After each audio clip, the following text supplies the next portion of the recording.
Sao vậy kia?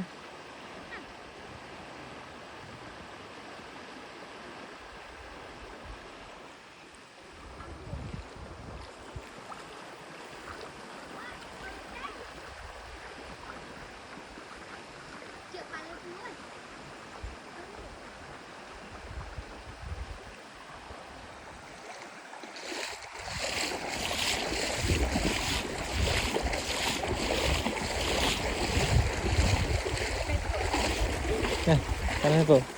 Dọc. Đây, đấy. Bây giờ nó sai rồi. Ô chọp chờ thông rồi. Em sao vậy? Mà chuyện tới cái này sao đấy? Đây là khổ.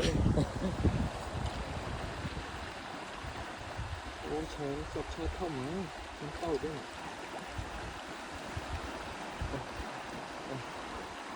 Ý, chút chư thôi.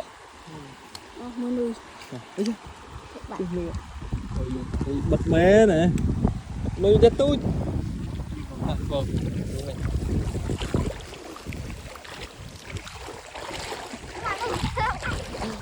Quỳnh tắc bạn.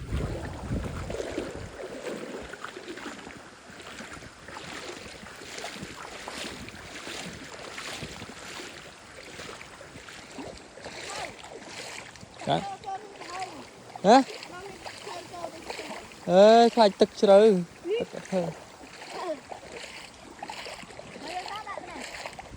Ba chi thế này?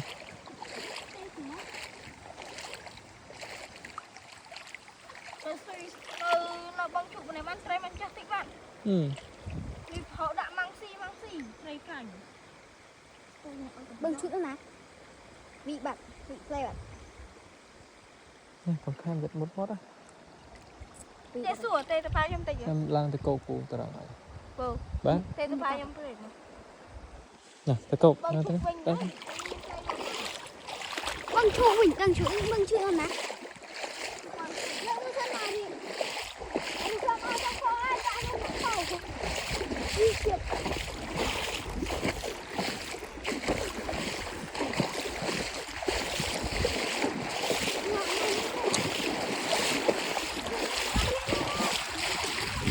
Ê, tam cái này là gì vậy?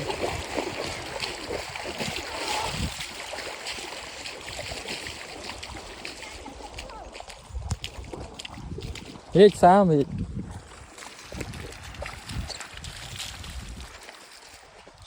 Điện bỏ ốc bây giờ.